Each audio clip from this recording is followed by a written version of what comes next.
Et nous, on va prendre le temps de lire la parole de Dieu ce matin, d'ouvrir dans un passage des Écritures. Pour ceux qui ont leur Bible avec eux, vous pouvez ouvrir vos Bibles avec moi dans Matthieu au chapitre 28. Matthieu 28. Et ce matin, on va lire ensemble les premiers versets, les 15 premiers versets, les versets 1 à 15 de Matthieu 28. Et se rappeler ce qu'on veut réellement célébrer ce matin en cette journée de Pâques et aujourd'hui, toute la journée, même jusqu'à ce soir. Donc, on va vous inviter aussi à venir ce soir pour louer le Seigneur et célébrer la résurrection de notre Seigneur Jésus. Donc, on lit le récit dans l'Évangile de Matthieu, au chapitre 28, le verset 1. La parole de Dieu dit ceci. « Après le sabbat, à l'aube du premier jour de la semaine, Marie de Magdala et l'autre Marie allèrent voir le sépulcre. Et voici, il y eut un grand tremblement de terre, car un ange du Seigneur descendit du ciel, vint rouler la pierre et s'assit dessus. Son aspect était comme l'éclair, et son vêtement blanc comme la neige. Les gardes tremblèrent de peur et devinrent comme morts. Mais l'ange prit la parole et dit aux femmes, « Pour vous, ne craignez pas, car je sais que vous cherchez Jésus qui a été crucifié. Il n'est point ici. Il est ressuscité comme il l'avait dit. Venez, voyez le lieu où il était couché.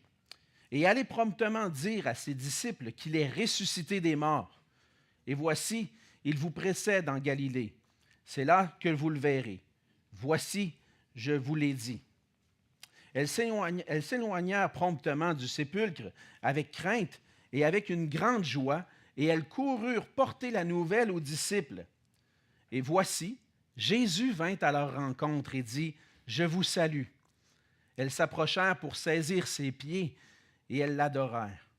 Alors Jésus leur dit, « Ne craignez pas, allez dire à mes frères de se rendre en Galilée, c'est là qu'ils me verront. » Pendant qu'elles étaient en chemin, quelques hommes de la garde entrèrent dans la ville et annoncèrent aux principaux sacrificateurs tout ce qui était arrivé.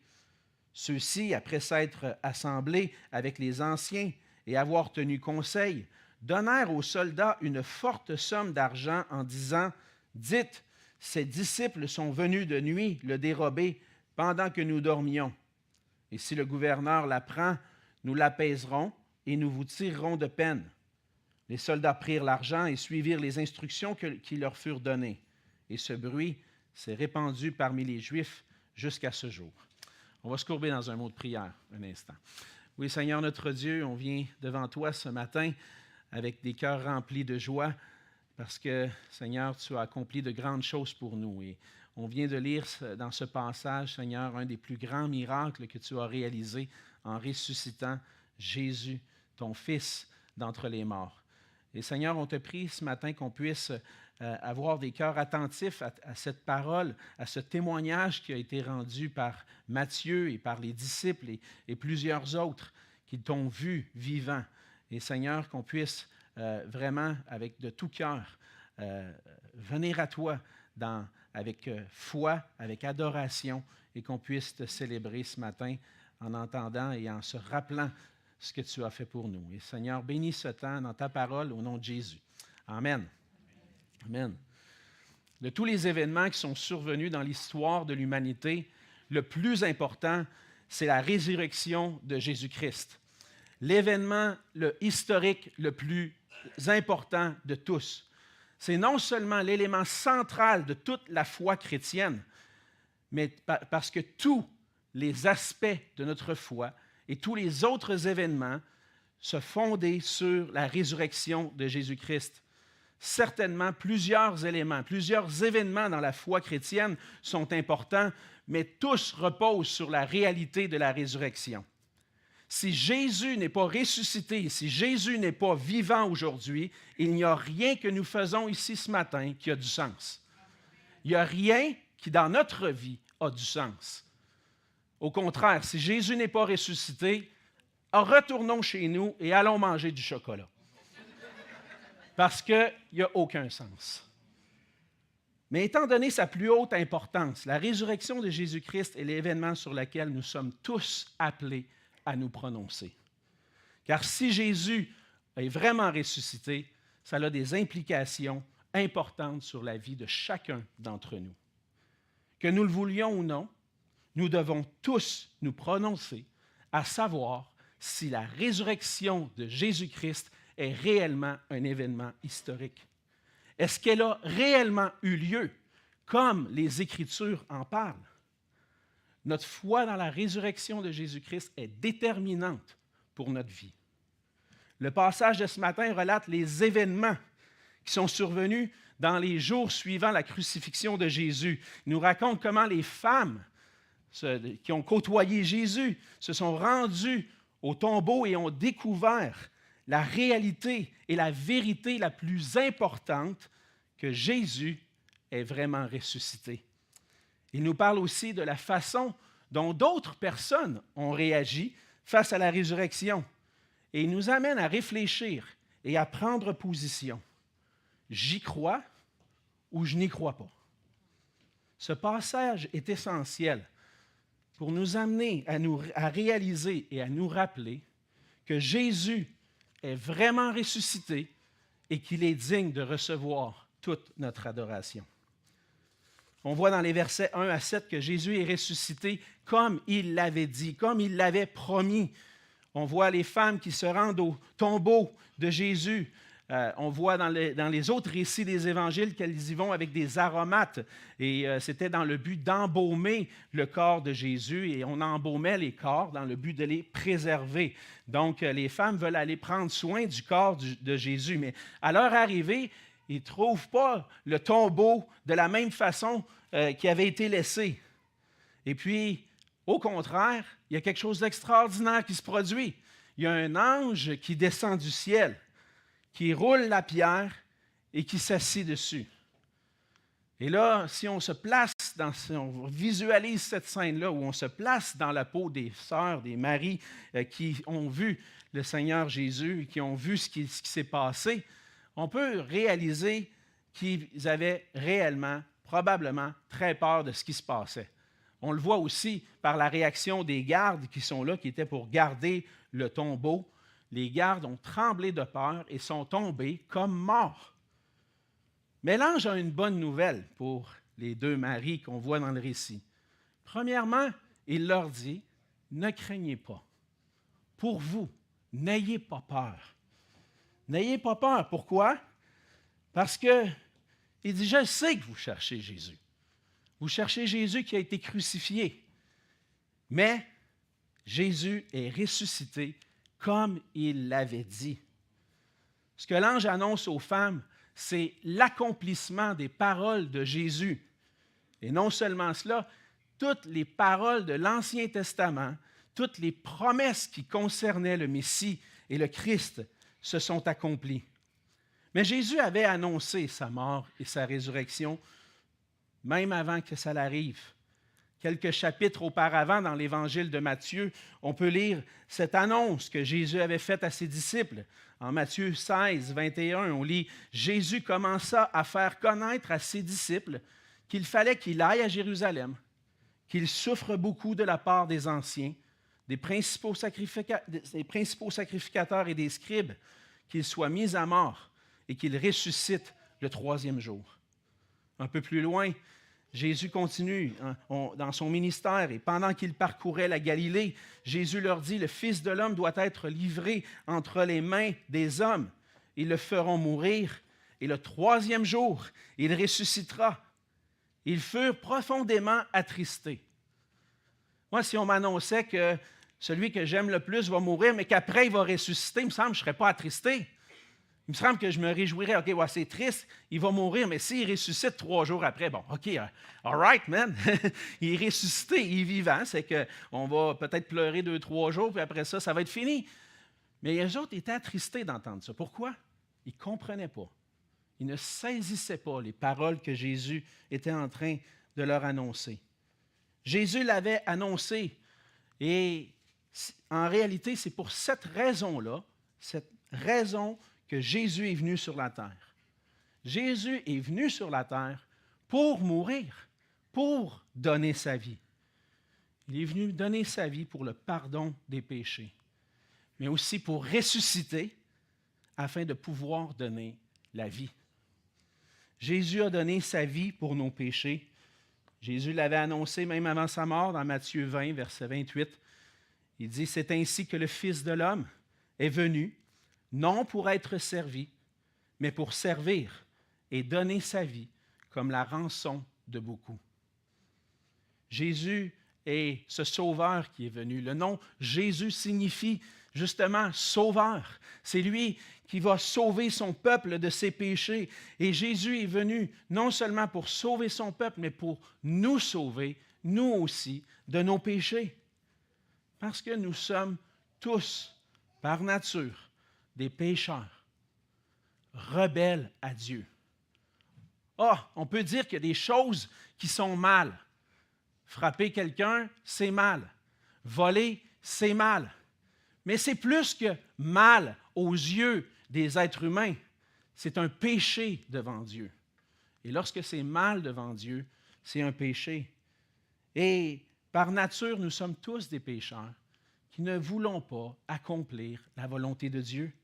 On cherche à accomplir nos désirs, à chercher notre gloire plutôt que la gloire de Dieu et de Jésus-Christ.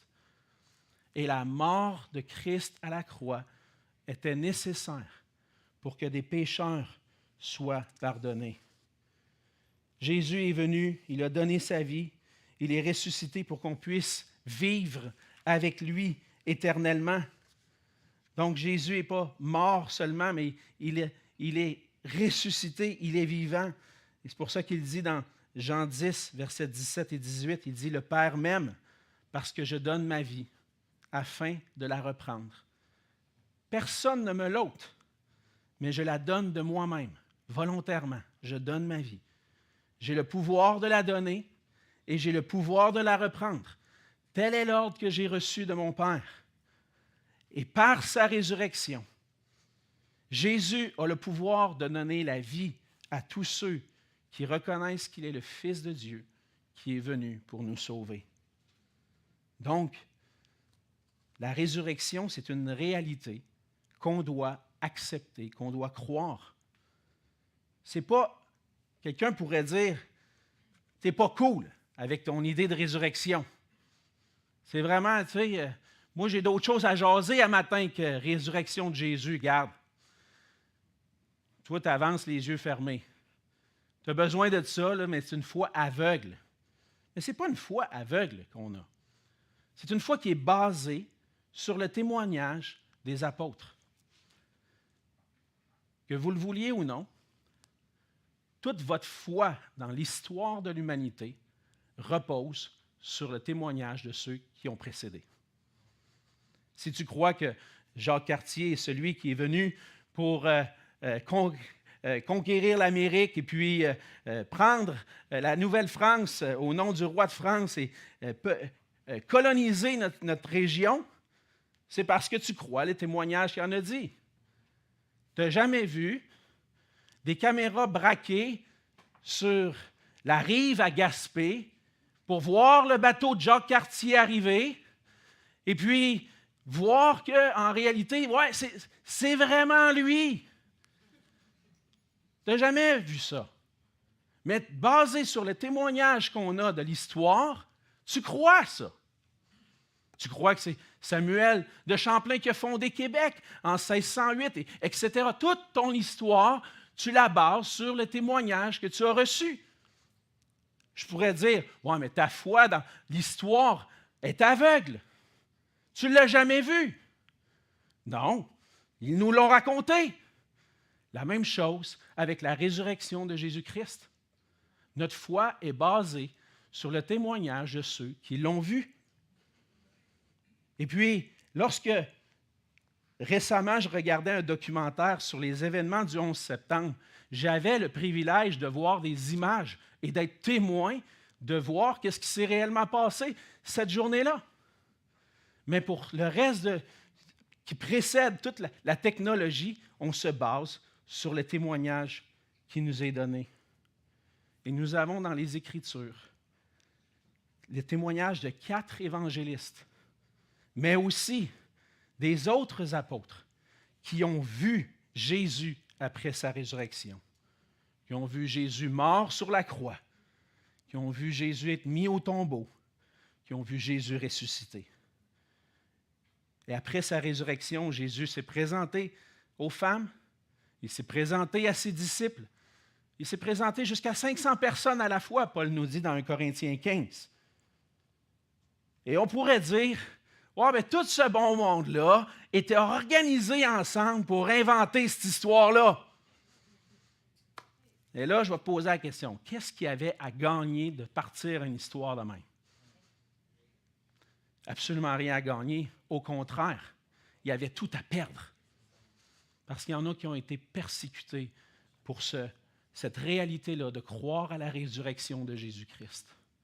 Quand ils se sont mis à proclamer avec ferveur, avec foi, je crois que Jésus est ressuscité, qu'il est vivant, qu'il règne, qu'est-ce qui est arrivé? Des persécutions, et certains ont été mis à mort pour cette vérité-là. Ce n'était pas une foi aveugle.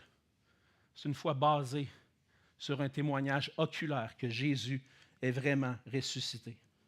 Et non seulement cela, même en dehors de la Bible, les écrits historiques font référence à ces événements-là qui se sont passés au premier siècle.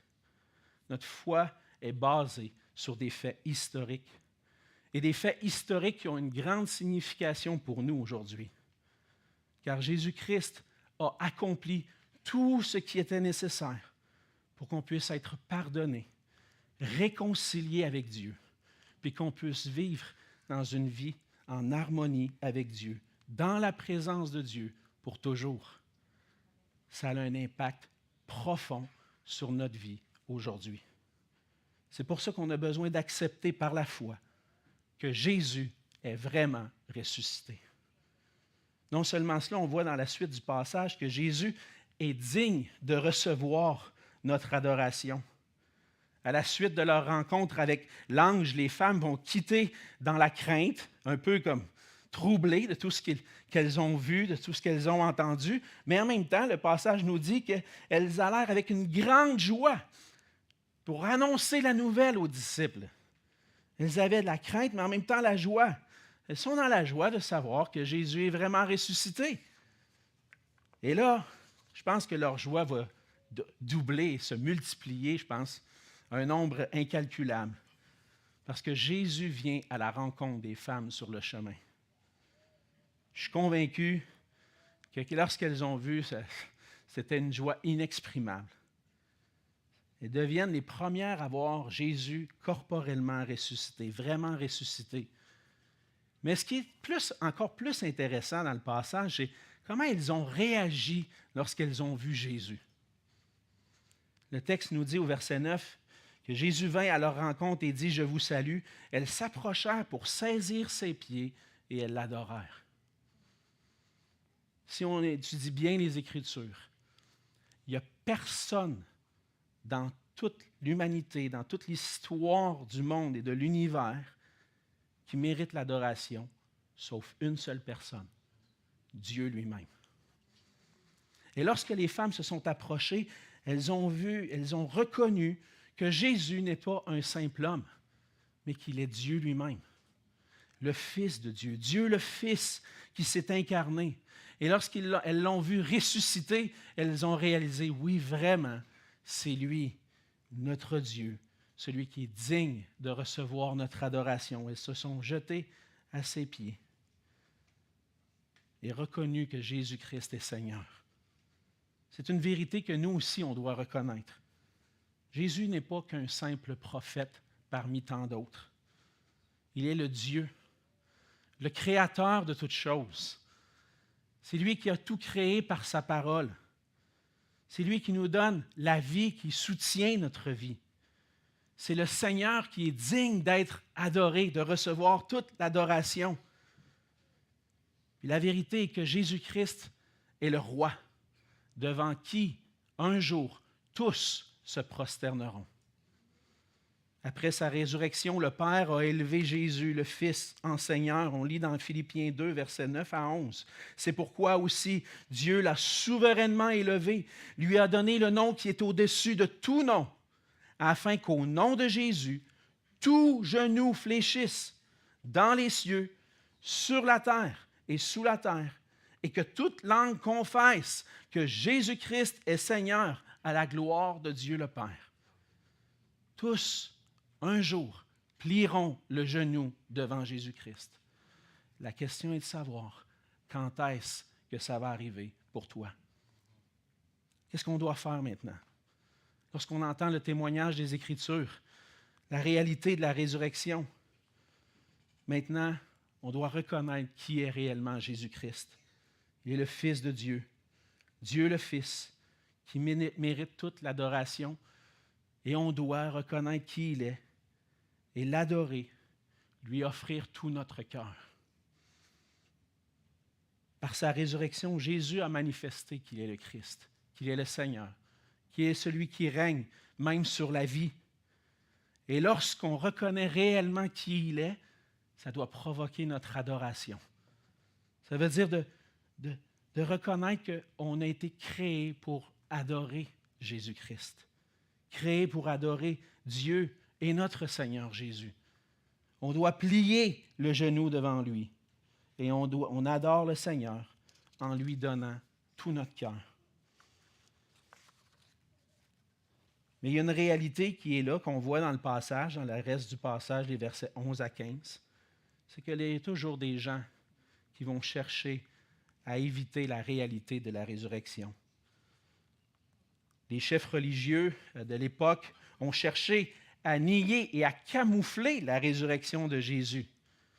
Les hommes de la garde sont arrivés, ils ont dit aux chefs juifs ce qui s'était passé. Les soldats qui sont allés, qui ont témoigné, ont vu la visite de l'ange. Ils se rappellent qu'ils sont tombés, tremblants de peur, comme morts. Eux autres, ils savent ce qui s'est passé. Et avec la peur qu'ils ont eue, c'est clair qu'ils n'ont pas inventé l'histoire. Mais les chefs religieux qui, eux, avaient livré Jésus pour être crucifié, auraient pu finalement se rendre compte que, hey, finalement, c'est vrai cette histoire-là avec ce Jésus-là. C'est vraiment le Seigneur. C'est vraiment le Christ. Il est ressuscité. Avec tous les témoignages qu'ils ont entendus, ils ont vu Jésus, ils ont vu l'ange. Mon ami, il y a quelque chose de pas normal là-dedans. Ils auraient pu croire eux aussi. Mais non. Ils ont décidé de rester entêtés, endurcis dans leur cœur. Qu'est-ce qu'ils ont fait? Ils ont cherché à cacher les faits. On donne une somme d'argent énorme aux ceux qui s'occupent de la garde. On va inventer une histoire pour les sortir du trouble. Puis on va faire croire que finalement, c'est les disciples qui sont venus voler le corps. Lorsqu'on parle de l'Évangile, j'ai eu l'occasion de témoigner souvent avec des collègues de classe, avec des collègues de travail. Une des premières choses, un des premiers arguments qui sort lorsque tu parles de la résurrection de Jésus, mais c'est les disciples qui ont volé le corps. Encore aujourd'hui, ce mensonge-là perdure. Pourquoi? Parce que ça dérange de parler du fait que Jésus est vivant, qu'il est ressuscité.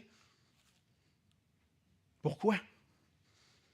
Bien, ça nous montre notre tendance naturelle à rejeter la réalité de la résurrection. Parce que admettre et reconnaître que Jésus est vraiment ressuscité, ça a de grandes implications pour nous aujourd'hui. Ça doit nous amener, on n'a pas le choix, d'admettre que le témoignage des apôtres, le témoignage des Écritures est vrai. Si c'est vrai, cette histoire-là, ça veut dire que tout ce qu'ils ont dit, c'est vrai. Ça veut dire que tout ce que Jésus a enseigné, c'est vrai. Ça veut dire que tout ce qu'il a accompli, les miracles, tout ça, c'est vrai. Et si je me mets à croire ça, bien là, je suis obligé de me soumettre à Jésus comme Seigneur. Mais naturellement, ce n'est pas ça qu'on veut. On veut contrôler notre vie. Ah non, moi, je n'ai pas besoin de Jésus. Je ne veux pas avoir de Jésus dans ma vie. Moi, je suis capable de mener ma vie tout seul. Je n'ai pas besoin de lui, moi. Et lorsque je rejette Jésus, je rejette la résurrection, bien là, je suis correct. C'est pas vrai, cette affaire-là. Ils ont inventé ça. Ils ont volé le corps, puis On peut inventer toutes sortes d'histoires pour nier cette réalité-là. Pourquoi? Parce qu'on ne veut pas se soumettre à Jésus-Christ. Je veux continuer à vivre librement comme bon me semble. Il y a quelques années, il y avait un acrostiche en anglais, c'était YOLO, Y-O-L-O. Il y en a qui savent qu'est-ce que ça voulait dire? You only live once. Fait que vis ta vie comme tu veux, mon ami. Aie du fun. Aie du plaisir. Amuse-toi. Tu n'as rien qu'une vie à vivre. Mais si Jésus est ressuscité, par exemple, là, je ne vis plus comme je veux. Je dois me soumettre à lui comme Seigneur. Et notre incrédulité face à la résurrection de Jésus montre que notre cœur est rebelle à Dieu par nature. Mais il nous montre aussi que si on rejette la résurrection, on rejette toute l'œuvre de Dieu accomplie en Jésus-Christ et nous sommes perdus. Il n'y a plus de salut pour ceux qui rejettent Jésus-Christ, parce que Jésus est le seul moyen de salut. C'est le seul qui peut réellement donner un sens à ma vie. La réalité demeure, puis ça fait que nous demeurons dans nos péchés, nous sommes des pécheurs rebelles, et par nature, on mérite le jugement de Dieu pour ne pas l'avoir adoré comme Dieu. Et le jugement de Dieu pour le péché, c'est la mort. C'est ce que dit Romains 6, 23. Le salaire du péché, c'est la mort. Et notre rébellion fait qu'on est sous la colère de Dieu, sous la condamnation et le jugement de Dieu. Ça, c'est notre état à tous, chacun d'entre nous, par nature. Tant et aussi longtemps qu'on n'a pas saisi la grâce qui est en Jésus-Christ. Parce que dans sa grâce, Dieu a pourvu à un moyen pour nous délivrer de nos péchés et de la colère et du jugement. Jésus lui-même a dit dans Jean 3, verset 36, « Celui qui croit au Fils a la vie éternelle. Celui qui ne croit pas au Fils ne verra point la vie, mais la colère de Dieu demeure sur lui. » Si tu penses t'en sortir sans Jésus-Christ, tu es foutu. Tu es perdu. Parce que seul Jésus peut nous sauver de nos péchés. Seul le Jésus vraiment ressuscité peut nous donner la vie. Et qu'est-ce qu'on doit faire maintenant? Bien, je pense qu'on peut faire confiance au témoignage des Écritures, le témoignage qu'on a reçu, que Jésus est vraiment ressuscité et qu'il est digne de recevoir notre adoration. Ce matin, vous avez entendu une bonne nouvelle, la plus belle nouvelle, que Jésus est venu pour nous sauver, qu'il est ressuscité, qu'il est vivant. Nier la vérité à propos de Jésus ne va pas la faire disparaître. Si après une batterie de tests, d'examens médicaux, le médecin vous annonce que vous avez un cancer, tu peux le nier. Tu peux dire « Ah non, non, non, c'est pas vrai. C'est pas vrai cette affaire-là. Non, non, moi je suis en pleine forme, j'ai pas de cancer, c'est pas vrai. » La réalité est que le cancer est toujours là. Il ne va pas disparaître parce que tu l'as nié. C'est la même chose avec la résurrection de Jésus. Tu peux la nier, mais le fait est réel. C'est vrai. Puis il ne va pas disparaître. Et les implications ne vont pas disparaître non plus. Alors, qu'est-ce qu'on fait? Tu peux faire comme les chefs religieux puis continuer à nier la réalité de la résurrection, demeurer dans tes péchés et rebelle à Dieu. Mais tu peux faire comme les femmes aussi, dans le récit, qui ont reconnu que Jésus est vraiment ressuscité et qu'il est le Seigneur.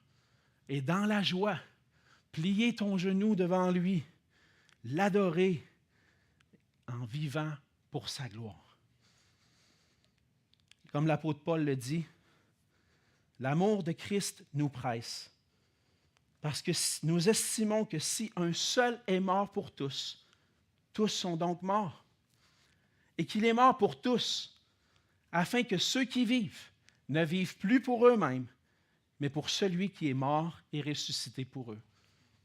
Aujourd'hui, c'est peut-être un rappel pour toi que ta vie ne t'appartient plus et que tu es appelé à vivre pour celui qui est mort et ressuscité pour toi. Mais si tu n'as pas fait encore ce pas-là, c'est un pas de foi, tu tu es appelé encore. Le Seigneur use de grâce envers toi pour t'appeler à lui et dire, je suis un pécheur, j'ai besoin de la grâce de Dieu, et croire à ce que Jésus-Christ a accompli pour toi. On a tous besoin d'entendre ce message. Tous autour de nous ont besoin d'entendre ce message. À ceux qui appartiennent à Jésus, qui ont décidé de lui donner leur vie. Je dis, adorons-le. Vivons pour lui. Déclarons avec joie que Jésus est ressuscité. Il est vraiment ressuscité. Amen. Seigneur notre Dieu, on veut te dire merci pour ton amour et ta grâce envers nous. Merci parce que ta parole nous révèle la vérité. Tu n'es pas un Dieu qui ment, mais qui veut nous faire connaître ce qui est vrai. Tu es notre Créateur et nous nous sommes rebellés contre toi. Mais dans ta grâce, tu as envoyé ton Fils Jésus pour mourir et ressusciter pour qu'on puisse avoir le pardon de nos péchés et rétablir cette relation avec toi, une relation intime, en paix et la vie éternelle. Seigneur, on veut te louer, on veut t'adorer ce matin pour tout ce que tu as fait pour nous. Nos cœurs débordent de ta joie et on veut t'adorer. Sois loué, sois glorifié, que ton nom soit élevé, non seulement aujourd'hui, mais dans toute notre vie, Seigneur, et que les gens autour puissent savoir que tu es vraiment ressuscité. À toi soit la gloire, au nom de Jésus qu'on te prie. Amen.